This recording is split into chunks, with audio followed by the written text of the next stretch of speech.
Halo Troopers, jumpa lagi yaitu di segmen Blunder Pejabat Publik. Nah, kali ini bersama saya Tommy Cokro. Saya Seda Suki. Seperti biasa di segmen ini kita akan membahas bagaimana pentingnya pejabat publik, figur publik itu menguasai benar atau menjaga benar cara berkomunikasi. Ya, dan segmen ini memang sengaja kami buat, tapi tujuannya bukan untuk menyudutkan atau menyalahkan atau bahkan menjelekkan pihak-pihak tertentu, tapi memang momen ini kita pakai untuk sama-sama belajar ya, tentunya untuk bisa meningkatkan public speaking, cara kita berkomunikasi dengan baik sesuai dengan profesi kita, jabatan kita, ataupun siapa diri kita dan juga siapa audiens kita. Jangan lupa untuk teman-teman yang pingin lebih percaya diri, menguasai sisi public speaking, jago jadi public speaker, jangan lupa untuk subscribe YouTube channelnya Spikul, Spikul Indonesia. Teman-teman bisa dapat video-video dari para coach Spikul supaya teman-teman lebih percaya diri saat berbicara depan umum. Betul, karena yang terpenting kita harus berani speak up, apalagi isu-isu yang harus diluruskan. Nah, sekarang sebelum kita masuk, siapa sih pejabat publik yang mau kita bicarakan saat ini dan konteksnya apa? Kita lihat ya cuplikan berita-berita berikut ini. Udah bawa uang 10.000 udah bawa. Nah, uangnya nggak usah di kantongnya aja, dikantongi. 10.000 yang nanggung Putri, tuh Putri. Tapi nanti milih Putri ya. Oke. Tidak hanya menjadi sorotan publik ketika seorang Menteri Perdagangan yang juga Ketua Umum Partai Politik membagikan minyak goreng gratis dengan imbalan warga memilih anaknya dalam pilkada, Presiden Jokowi pun menanggapi tindakan Menteri Perdagangan Zulkifli Hasan. Ya, saya minta semua menteri fokus bekerja. Kalau Menteri Perdagangan ya urus yang paling penting seperti yang saya tugaskan kemarin, bagaimana menurunkan harga minyak goreng berada di 14.000 atau di bawah 14.000. Menurut teman-teman, Tommy, salahnya gimana?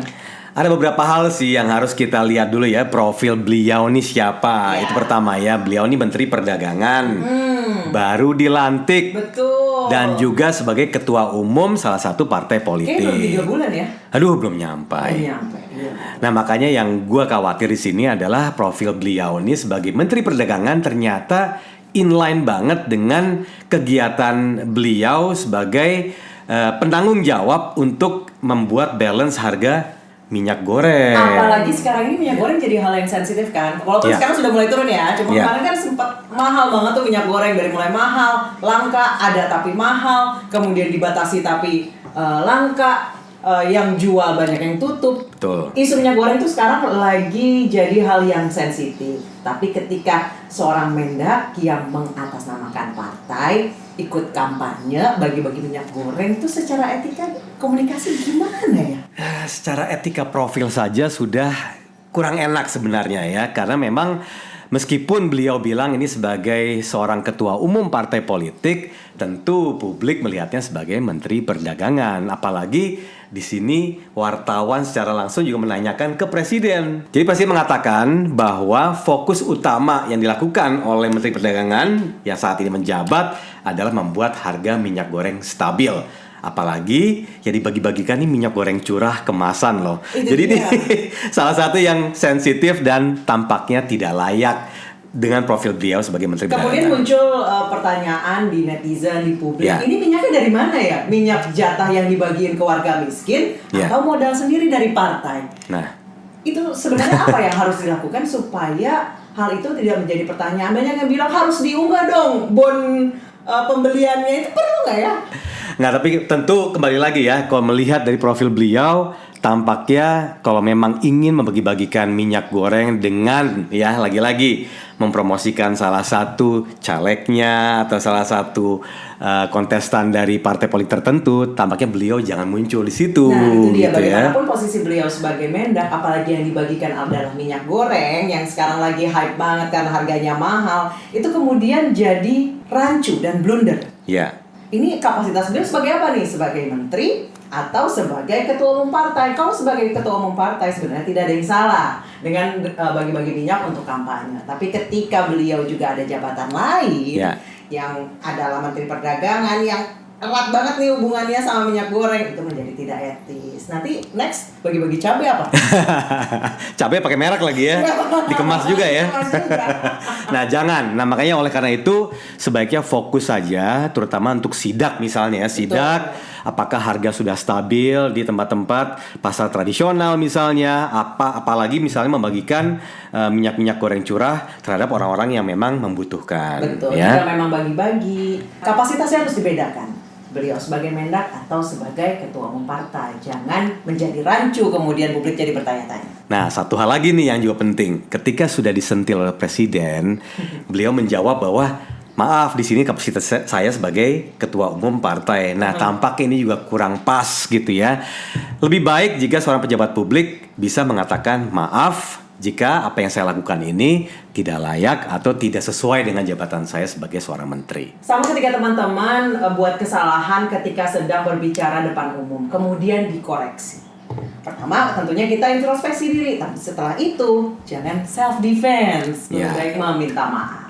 Ya apalagi ini bukan hanya publik loh yang mengkritisi, presidennya sudah langsung gitu ya. Langsung sama presidennya. Jadi sebaiknya sudah langsung minta maaf dan lebih fokus di pekerjaan utamanya, terutama dalam jangka pendek ini ada beberapa hal yang memang sangat sensitif untuk diangkat di tengah pekerjaan beliau sebagai seorang Menteri Perdagangan Republik Indonesia. Betul, apalagi saat ini Menteri Perdagangan kan jadi sorotan banget. Setelah minyak, terus kemudian cabai, disusul harga-harga bahan kebutuhan pokok yang lain, itu menjadi sensitif, kemudian jadi sorotan, bagi-bagi minyak atas nama partai. Betul, apalagi sekarang harga bawang merah nih, aduh sekilonya udah berapa puluh ribu. Aduh, cabai 120.000 sekilo itu cabai pada daging. Kemarin baru belanja bulanan soal saya. 90.000 men, aduh bawang merah. Itu bisa dapat ayam berapa ekor ya?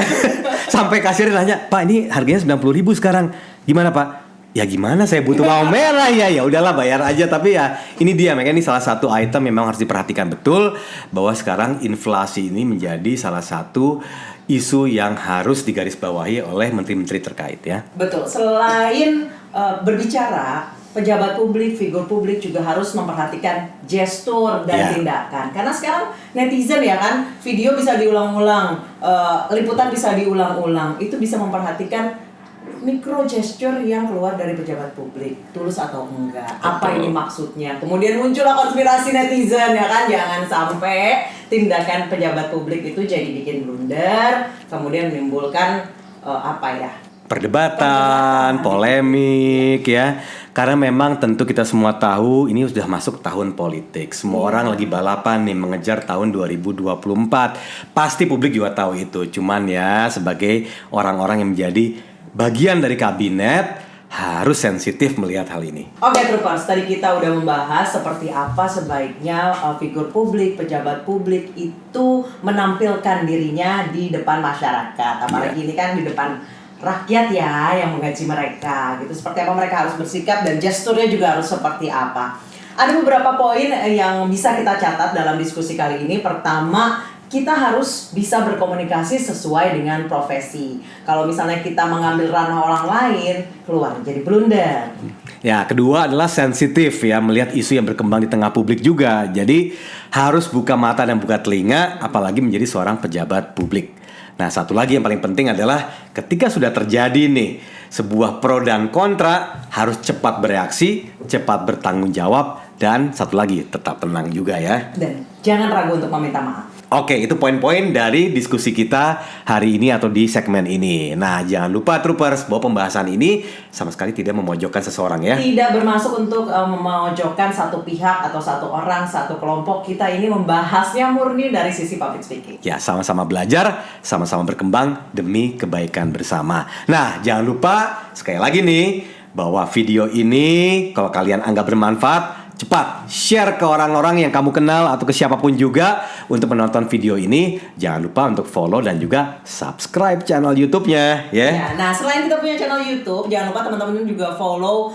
@sepikul.indonesia di Instagram. Di situ banyak pengetahuan soal public speaking, tips and trik bagaimana menjadi public speaker yang baik, dan juga info kegiatan-kegiatan di Sepikul Indonesia. Banyak pokoknya yang bisa kalian ikuti, dan kami selalu siap untuk bersama-sama berkembang meningkatkan kemampuan komunikasi teman-teman semua ya, para troopers ya. Iya, betul. Oke, sampai jumpa di episode berikutnya. Bye. Bye bye.